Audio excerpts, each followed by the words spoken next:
Asambleísta Luis Hernández.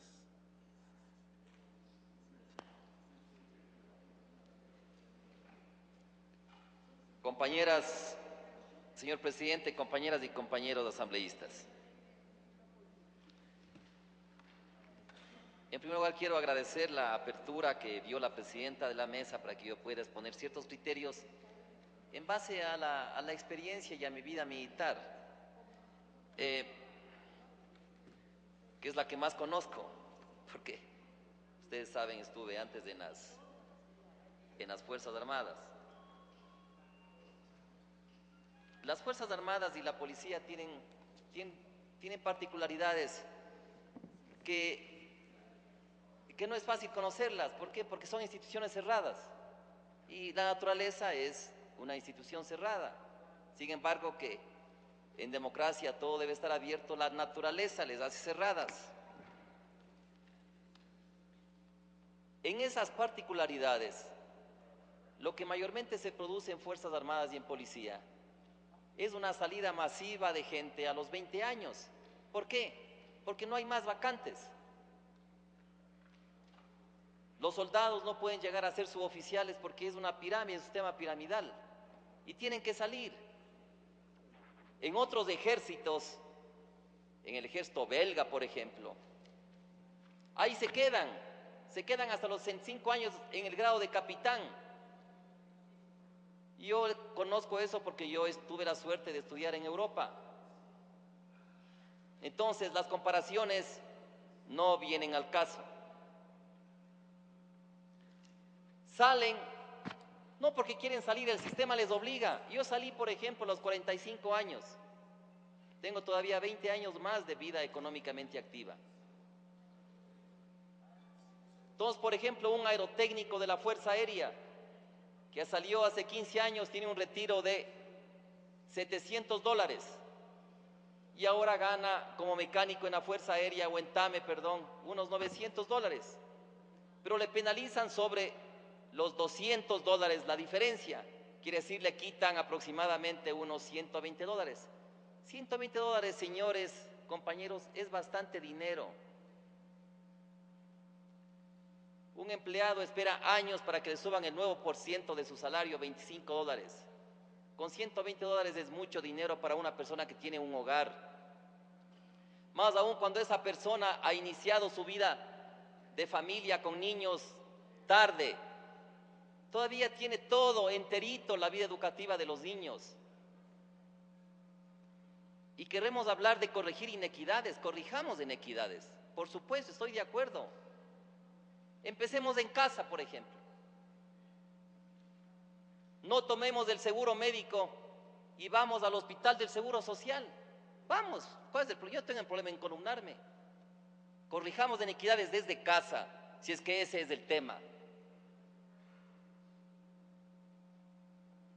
¿Será equidad?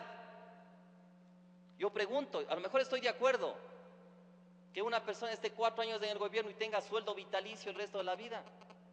¿Será equidad? Yo pregunto. ¿Será equidad que en medio de la pobreza compremos un avión? Pregunto. Entonces yo no creo que ese es el tema. El tema para mí es un derecho adquirido.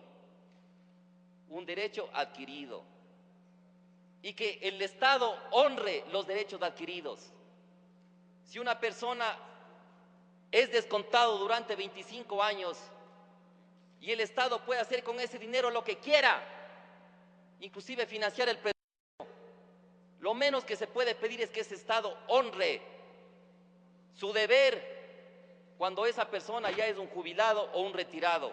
Que honre, es lo que se quiere, que el Estado honre. Estoy de acuerdo en que tal vez una persona que regresa a la actividad pública, una vez retirado o jubilado, tenga que tener una regulación en su sueldo. Puede ser, pero que le limiten y que le castiguen por trabajar en la parte privada, simplemente, señoras, compañeros, es inaceptable, inaceptable, porque estaban inclusive contra la Constitución. La Constitución en su artículo 13 dice: a tener una vida decorosa, y no pidiéndole al Estado, trabajando privadamente y aportando nuevamente al Estado para no tener nada a cambio, porque lo que se aporta después de haber sido jubilado, cuando está privadamente, nunca más regresa al individuo que ha aportado. Y luego otra violación. El artículo 371 dice: las prestaciones en dinero del Seguro Social no serán susceptibles de cesión, embargo o retención. Y luego el artículo número 11, en el numeral 6 dice: compañeras y compañeros, todos los principios y los derechos son inalienables, irrenunciables, indivisibles.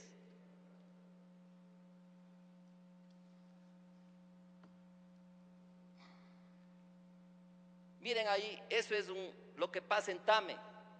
Entonces, un coronel nuevamente es el que se retira aproximadamente con $2.000 y gana 2.600 como piloto. Porque en el mercado laboral un piloto de Copa, de TACA, gana $5.000. Entonces él, en vez de irse a una empresa extranjera, todo lo que el Estado le ha dado para prepararle, él va y sirve en Tame. Ahí están los sueldos. Entonces ahora esa persona va a ser castigada y le van a rebajar $700 del sueldo global.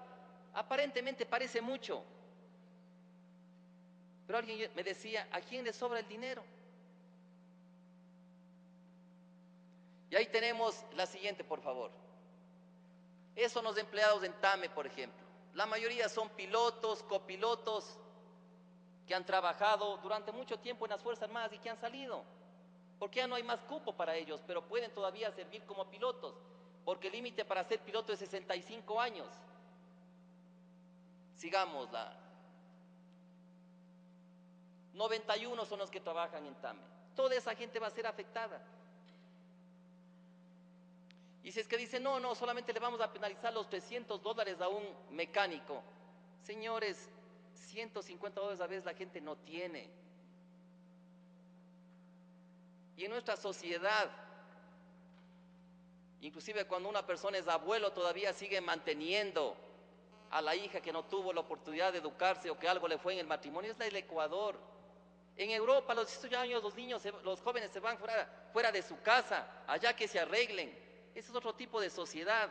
Las comparaciones no vienen al caso. Entonces, corregir inequidades, empecemos desde casa si es que realmente queremos corregir inequidades. Finalmente, señor presidente, compañeras y compañeros asambleístas, me apena que la revolución ciudadana se centre en corregir inequidades, entre paréntesis, en las Fuerzas Armadas y en la policía. Ojalá el ejemplo empezara en casa.